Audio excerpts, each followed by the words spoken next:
म्हणजे 30,000 महिन्याला तुमचा खर्च व्हायचा तो आता डायरेक्ट काय झाला बंद झाला. बंद महिन्याला तुम्ही मिल्क चार्जर किती देतात सध्या? ही गोण मला आहे ना एक 20 दिवसासाठी जाते 25 किलोची गोण. म्हणजे तुम्ही 2 गोण्या पण नाही खर्च करते. 75 ग्रॅमच्या हिशोबाने सकाळ संध्याकाळ सगळ्या गायांना जरी म्हटलं 20 दिवसात संपते. डेली तुम्ही किती किलो चारता? साधारणतः 1.25 किलो. 1.25 किलो. आता याच्यामध्ये एक हिशोब केला आपण 7,500 अर्धी गोण पडतात 1.5 गोण जाते. बरोबर.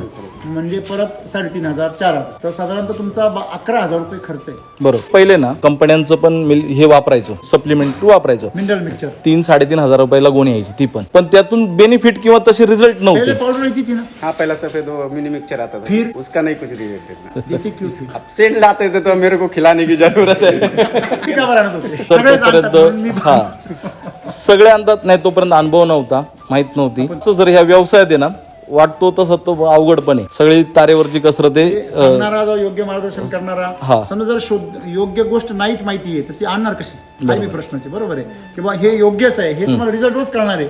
पण सगळ्या जर तुम्ही इथून मागे भरपूर वेळा त्या कंपन्या बदलल्या असतील ना त्या पावडरच्या हो ऑब्विसली बदलत होतो. पण रिझल्ट सेम.